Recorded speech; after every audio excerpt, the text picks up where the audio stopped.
안녕하세요. 육아동지 여러분, 아육톡입니다. 우리 육아동지 여러분들, 아이들 육아하면서 훈육도 많이 하실 텐데요. 이번 영상에서는 우리 육아동지 여러분 긍정 훈육에 대해서 들어보셨나요? 긍정 훈육 이론에서는 부모와 아이의 상호 존중과 협력에 바탕을 두고 아이가 일방적인 처벌이 아니라 자신이 한 일을 통해 스스로 배움을 얻게 해요. 또 훈육할 때 고통이나 수치심, 비난, 아이의 감정을 상하게 하는 것 없이도 훈육이 가능하다고 하고 훈육할 때 친절하고 단호한 부모의 태도가 중요하다고 이야기를 합니다. 긍정적인 훈육 이론에 대해서도 할 말이 많지만 이번 영상에서는 긍정 훈육 이론에서 자연적 결과와 논리적 결과를 통한 훈육에 대해서 말씀드려 볼게요.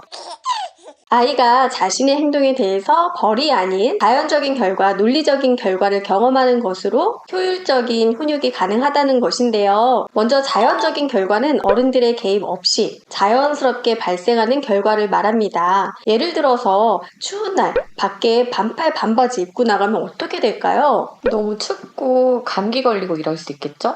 그쵸. 그리고 만약에 아이가 잠을 안 자겠다고 해서 밤에 늦게 자면 그럼 또 어떤 일이 발생할까요? 다음날 일어날 때 정말 피곤하겠죠. 그쵸. 그리고 걔를 계속 놀리고 괴롭힌다면 어떻게 될까요? 걔에게 물리게 되겠죠. 지금 얘기한 이런 것들이 다 자연적으로 발생할 수 있는 결과네요. 그렇다면 이런 자연적 결과를 어떻게 훈육에 이용할 수 있을까요? 예를 들어서 딴짓하느라 식사 시간에 밥을 너무 오래 먹는 아이가 있다고 해볼게요. 그럼 아이한테 이렇게 이야기를 하는 거예요. 지금은 식사 시간이고 정해진 시간이 지나면 식탁을 정리할 거야. 그리고 나서 정해진 시간 안에 아이가 밥을 먹지 않으면 정말로 식탁을 정리하는 거예요. 그 이후에 아이가 와서 밥을 달라고 하면 어떻게 해야 할까요? 밥을 줄 수가 없죠. 그런데 아이한테 이것을 이야기하는 방식이 굉장히 중요해요. 거봐, 엄마가 너 밥 먹으라고 했는데 그때 안 먹으니까 이렇게 치운 거 아니야. 그러니까 배고프지. 저녁 때까지는 너 밥 못 줘. 이렇게 비난을 해서 아이가 수치심을 느낀다면 이러한 경험을 통해서 아이가 배울 수 있는 건 전혀 없겠죠. 아이 스스로 자기 행동에 대해서 뒤돌아보면서 생각하는 것보다는 양육자의 그런 태도에 분노를 느끼거나 화를 느낄 수 있거든요. 이럴 때는 어떻게 말해줘야 할까요? 이럴 땐 밥을 다 못 먹어서 배고프겠네. 그런데 지금은 정해진 식사 시간이 지나서 식탁을 정리해야 해. 이렇게 부드럽고 단호하게 이야기를 하는 거죠. 이렇게 실제로 해본 적이 있어? 저희 둘째가 밥 먹을 때 딴짓하느라 정말 밥 먹는 시간이 오래 걸리는 편이라서 이 방법을 썼거든요. 그래서 아이 앞에 비주얼 타이머를 놓고 시간을 쟀어요. 근데 정말로 시간이 다 지날 때까지 애가 밥을 안 먹는 거예요. 그래서 어떻게 했어요? 그래서 이제 식판을 치웠죠.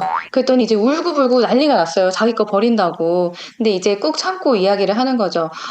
좀 배고플 수 있겠다. 그런데 이따가 저녁에 맛있게 먹자. 이렇게 얘기를 했어요. 그러면 진짜 저녁 때까지 밥을 안 주나요? 밥은 안 주고 점심이랑 저녁 사이에 간식을 줬는데 아까 밥 먹은 것에 대해서 충분히 보상이 될 정도로 많이 주지는 않고 평소 먹던 대로 줬어요. 그랬더니 그 다음 식사 시간에는 제 시간에 식사를 마치더라고요. 만약에 그 다음번에도 이렇게 식사를 마치지 않았으면 저는 그 사이에 주는 간식도 안 주는 방법을 시도했을 것 같아요. 자연적 결과에서 이야기를 하는 게 상황에서 빼내어 아이를 구조하는 건 허용하지 않는다라는 건데요. 만약에 얘가 딴짓하느라 밥을 안 먹었어요. 근데 그 뒤에 간식을 충분히 많이 줘서 배가 찬 거예요. 그렇다면 아이는 그 결과에서 배울 수 있는 게 아무것도 없을 테니까요. 아이가 식사 시간에 제대로 식사를 끝마치지 않아서 배고픔을 느끼고 다음 식사 시간에는 정해진 시간 안에 밥을 먹어야 하는구나 이렇게 깨달음을 얻는 것이 자연적 결과를 통한 훈육이라고 할 수 있겠네요. 자연적 결과가 적용되지 않는 경우에 대해서도 예를 들어볼게요.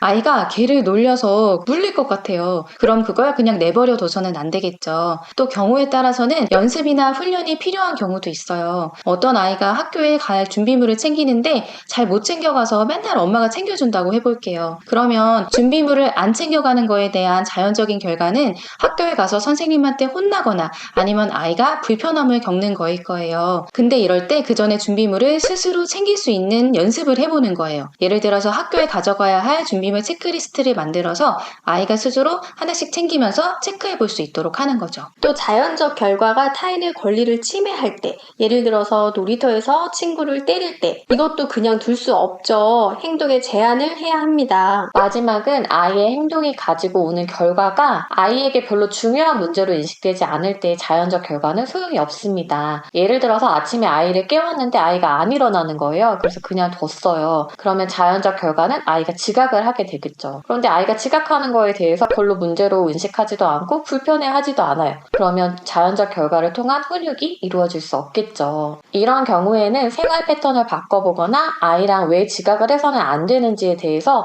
같이 이야기를 나누는 게 더 효과적일 수 있어요. 논리적 결과 또한 행동에 대한 결과로 아이가 배울 수 있게 하는 건데요. 자연적인 결과가 자연스럽게 발생하는 결과라면 논리적인 결과는 어른이 의도적으로 개입해서 아이 행동의 결과를 논리적으로 경험하게 한다는 게 다른 점이에요. 그리고 아이가 어떤 논리적인 결과를 경험하게 할지를 결정할 때는 몇 가지를 고려해야 하는데요. 예를 들어서 놀이터에서 놀다가 친구를 때릴 때 어떻게 해야 할까요? 때리는 행동을 제한하고 때리는 이유가 있다면 성인이 적절하게 개입을 해야겠죠.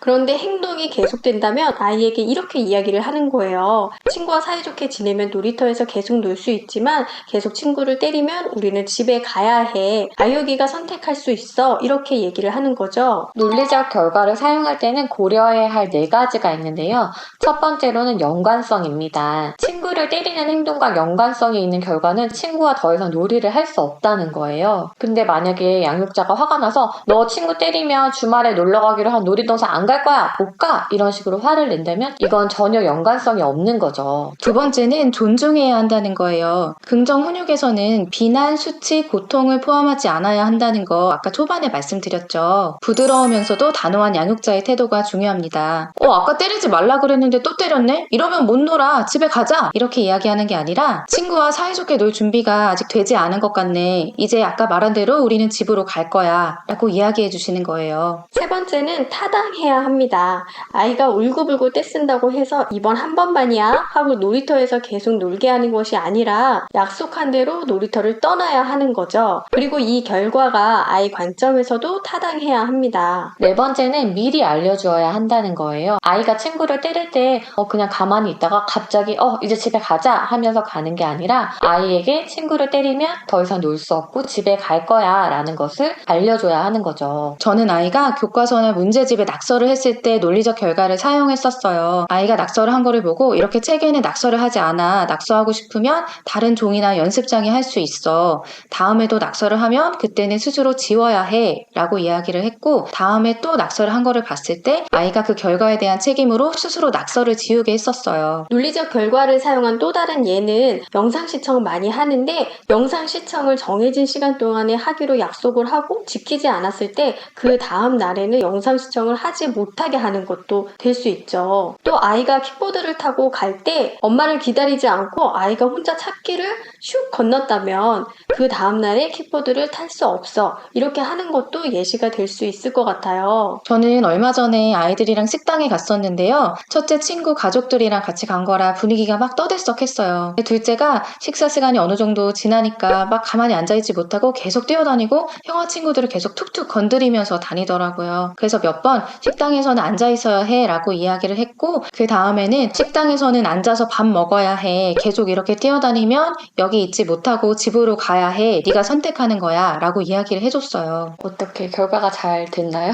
근데 일단 이 말을 하기까지 요즘에 제가 뭐라고 얘기하려고 그러면 일단 도망가고 보거든요. 이제 아는구나. 그렇죠. 버둥거려서 일단 이렇게 번쩍 안아서 밖으로 나와서 인적이 드문 곳으로 가서 이야기를 했죠. 그러고 나서 다시 식당으로 들어가서는 잘 앉아 있었고 그 뒤에 얼마 있지 않아서 이제 자리가 마무리가 됐어요. 논리적인 결과는 아이를 훈육하는 하나의 도구이지 유일한 방법은 아니에요. 아까 식당에서 뛰어다니는 아이의 경우 5세이면 사실 긴 시간 동안 식당에 앉아있는 건 좀 무리가 될 수 있어요. 그래서 이럴 때에는 아이가 평소에 잘 놀았던 장난감을 앉아서 할 수 있도록 준비를 해 놓는다거나 어른들이 식사를 얼른 마치고 아이랑 같이 식당 밖에 나가서 산책을 한다거나 이럴 수 있겠죠. 또 논리적 결과가 강압적이고 일방적인 처벌이 되지는 않는지 주의를 하셔야 해요. 강압적이고 일방적인 처벌과 논리적 결과의 경계가 굉장히 모호할 수 있거든요. 너 잘못했지? 그러니까 이렇게 하는 거야. 이렇게 강압적으로 행동하는 것은 아이에게 수치심과 고통을 주는 처벌이 될 수 있거든요. 만약 아이 행동에 대한 논리적인 결과라고 양육자가 생각하더라도 이때 말하는 태도가 너무 위압적이거나 목소리가 격하다면 아이 입장에서는 이거를 일방적인 벌로 받아들일 수 있다는 거를 기억해 주셔야 해요. 그래서 긍정 훈육에서 이야기하는 친절하고 단호한 태도를 유지하는 것이 중요합니다. 네, 이번 영상에서는 긍정 훈육에서 말하는 자연적 결과와 논리적 결과를 통한 훈육에 대해서 이야기를 해봤어요. 저희 영상 재밌게 보셨으면 아육톡 채널 구독해주시고요.